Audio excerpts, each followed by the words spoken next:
There's a bowl of rice sitting in a fridge somewhere right now, left over from last night.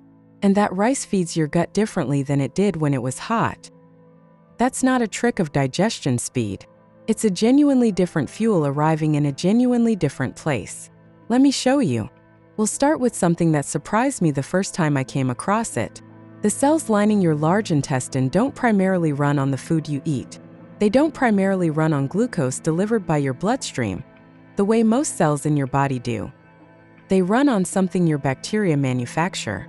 Here's how that works. Fiber that survives your small intestine arrives in your colon undigested. That's the whole point of fiber. You can't break it down. But the bacteria living there can, and when they ferment it, they produce short-chain fatty acids. One of them is butyrate. Butyrate gets absorbed by the cells lining the colon. It's transported into their mitochondria, converted step by step into a form that enters the citric acid cycle, and from there its electrons feed into the electron transport chain to produce ATP. And the scale of it is the part people miss. That process supplies somewhere in the range of 70 to 80% of those cells' total energy requirements. Not a supplement to their diet, but their actual diet. So you've got a population of your own cells that outsource their food supply to microorganisms. That's a strange arrangement, and it gets stranger, because burning butyrate does something else. It consumes oxygen. Those cells sit right at the boundary between your well-oxygenated tissue on one side and the inside of your gut on the other. And when they run their mitochondria hard on butyrate, they pull oxygen out of that boundary zone. The result is that the inside of your colon stays very low in oxygen. Now, why does that matter? Because the bacteria that produce butyrate are anaerobes. Oxygen is hostile to them. They need that low oxygen environment to survive. So look at the shape of this. The bacteria make the fuel.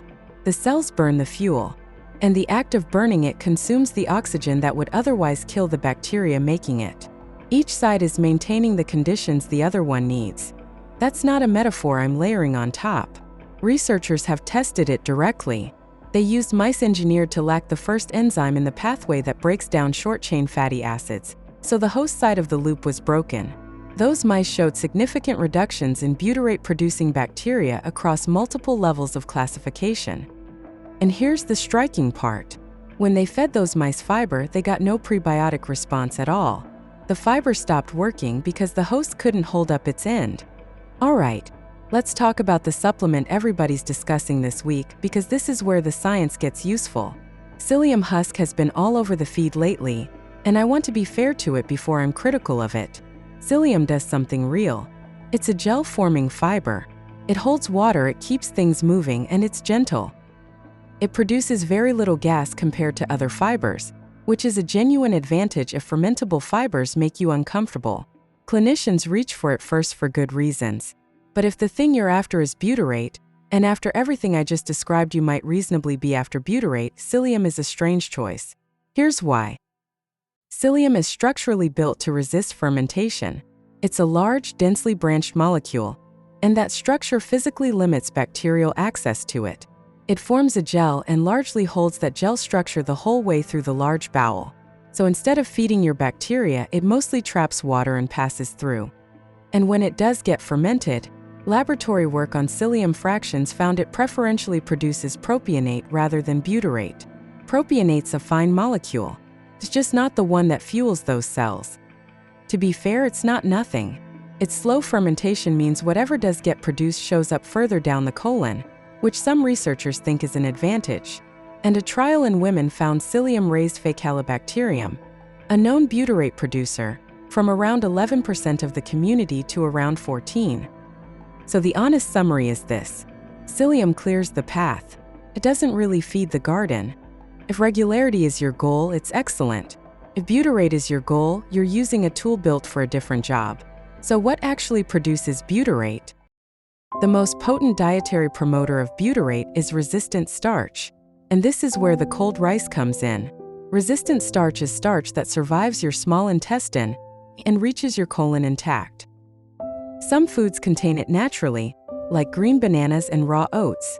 But the interesting one is that you can create it in food that didn't have much to begin with. When you cook starchy food and then cool it, the starch molecules reorganize. They pack into a crystalline arrangement that your digestive enzymes can't easily get at.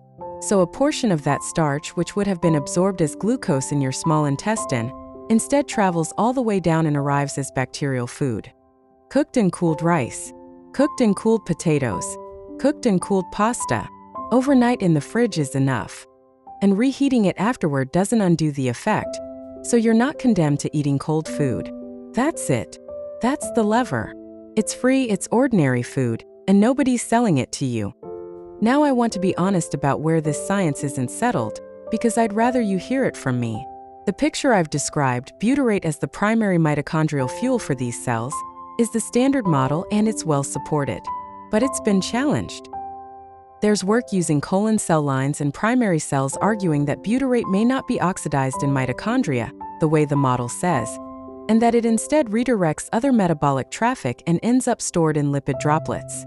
Other researchers have questioned whether butyrate really deserves the title of preferred fuel at all, pointing out that these cells have substantial building requirements that butyrate alone can't cover. So this is live science. The core observation that fiber fermentation products matter enormously to the cells lining your gut is not in dispute. The precise metabolic route is still being worked out. That's the accurate state of things. What isn't disputed at all is the destination. However that fuel gets there, energy production in those cells ends the same way it does in every cell in your body. Electrons move down the electron transport chain, and ATP comes out the other end. CoQ10 is one of the carriers in that chain. That's its function physically in the mechanism. And levels do tend to decline as we get older. So here's the order I put it in. Cool your rice. That's free. It's food and it's aimed directly at the mechanism I just spent this whole video describing. Do that one first. If you also want to support the machinery that fuel eventually runs through, the link in the description below is an affiliate link to Mitochondrial, which is PQQ and CoQ10, and it comes with a 90-day money-back guarantee. And if you want more of this, where the trending supplement doesn't automatically get a good review, subscribe. This video is educational only, and it's not medical advice. Talk to your doctor before changing your diet or starting anything new, especially if you take medication or manage a health condition.